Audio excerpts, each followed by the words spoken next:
Yo, what's up, y'all? Stone Mando here, and today I'm going to be taking a look at an older figure. This is a 4-year-old figure. It came out in 2020. This is Han Solo in Carbonite. This is an incredible looking card. It has got a little couple creases on it, so I think I'm going to open it up. This tag says 35, but I actually got this at my local comic store. It was on sale for 20%, so I ended up getting it for like 27, 28 bucks. Decent price for this. It's kind of gone up on the aftermarket a little bit, but yeah, I'm super stoked to finally have this because, like I said, it has gotten a little bit pricey on the aftermarket. You can't really hardly find it for under 40, 45 bucks if you're lucky. So let's go ahead and crack this thing open right now. Set him free. It does come with a stand, which is pretty cool. Go ahead and pull this out. This out is a cool card, but this is actually super light in hand now that I'm feeling it. Put all this to the side. Sorry for the noise. But look at this thing, dude. Pretty wicked. It looks damn near accurate. The sculpt is so nice. Like, you can see, should have showed y'all this before I threw the card down. You can see like all the wrinkles really follow. Like, this sculpt is damn near what was in the movie. It's so accurate. All the little folds and creases, it all matches up. This looks incredible, man. Such a cool looking sculpt. The back is pretty plain. Not a whole lot going on. And then on the back here, if you see, got some nice sculpting detail on the side and some paint. Some nice clean silver. I like this kind of like Damascus looking steel they have. It's got a nice wash on it.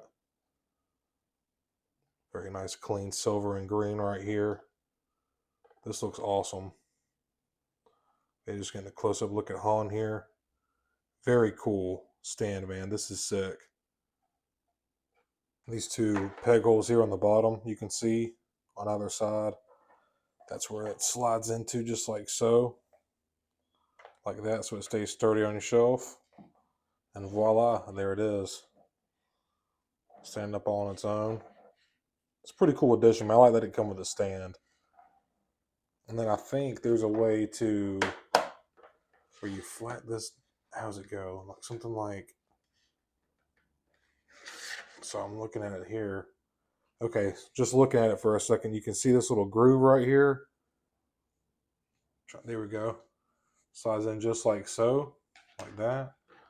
And then you can see these little peg holes right here. You just matched up the little notches in here. And see it matches right to the peg right there. Bada boom. And then boom, you can have Boba Fett transporting them. Check out how sick that looks, man. Just a little 360 view of what he looks like on the stand here. Works pretty efficiently. And I think you can even keep the back on and just stand it up just like so. You're not even going to see it.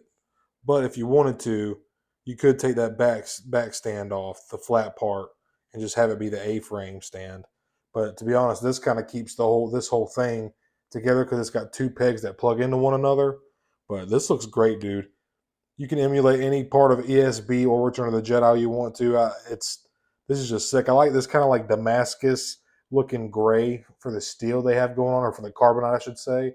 And the sculpt is so close to what we see in the actual movie. This is just really rad, man.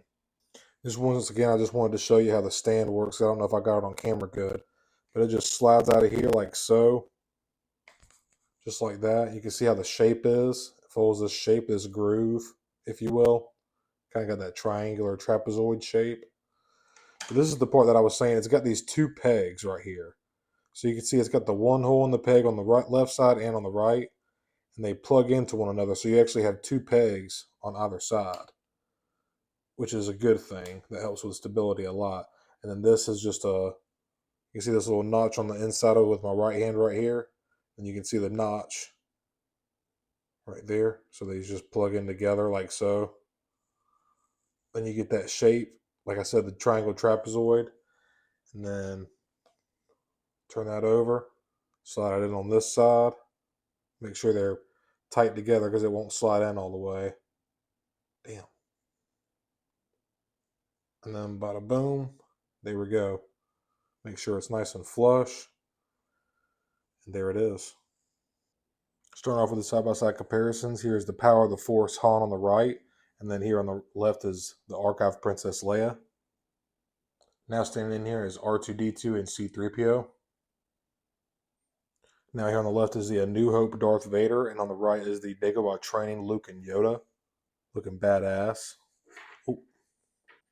Here on the left is the 2020 Stormtrooper, and on the right I wanted to throw in Quill just because he's an Ugnaught, that's his species, and Ugnaughts were actually the ones that were working in the best on the Bespin mines, and they were actually the ones who lowered Han into the Carbonite chamber. So I thought he would be a cool addition for the side by side comparisons. And it ended off for the side by side comparisons. I was being a little bit lazy. I just really like how I have Boba pose on this flight stand, and I didn't want to mess it up, so I just kind of got them a little bit as close as I could, and you can see the scale pretty much. It's not that you get the idea of scale, but I think this looks really good. And obviously, last off of the side by side comparisons, here on the right is the Return of the Jedi Boba Fett, the best Boba Fett we have in the Black Series. I love the way this looks together. So badass, man. So I forgot a side by side comparison. I was really going to put Han here, Han and Carbonite on the shelf, and I was like, dude, I totally forgot to do a side by side comparison with Jabba and Bausch Leia. So this perfectly encapsulates and represents Return of the Jedi so perfectly. I love the way these all look together. Scales righteously, man. And I gotta say, the Return of the Jedi vibe with this shelf is a whole vibe, man. The Return of the Jedi vibes with this shelf is strong. So that does wrap it up for this review. There's not a whole lot to talk about. This is just a. I'm super happy to have this, and especially for the decent price that I got it for. This is an extremely crucial part to the end of ESB and the beginning of Return of the Jedi. Something we still need in the Black Series actually is unfrozen from Carbonite Han Solo, where he's just in his white T-shirt and he's like all sweaty and just coming out of hibernation sickness or whatever. But this looks really sick, man. There's a lot of not a lot, but there's like a lot of little nice hits of paint on here. There's a little bit of a wash or highlights of silver going over the top of the sculpt in here. And just like I keep talking about, that Damascus weird wavy look of the silver for the steel is just superb, man. I really like the way that looks, and I feel like it pulls off the look of the carbonite very well. But like I said, there's not a whole lot to talk about. Like I said, I'm just super happy to finally have this in my collection, and yeah, just super. This is just very well done, very very well done. Like I said, the sculpt is damn near identical to the movie and what we see on card. But I appreciate y'all checking out this review today. I hope you enjoyed it. Definitely pick this thing up if you ever get the chance to and see it for a decent price. Leave me a like and subscribe. I'd really appreciate it. May the force be with you.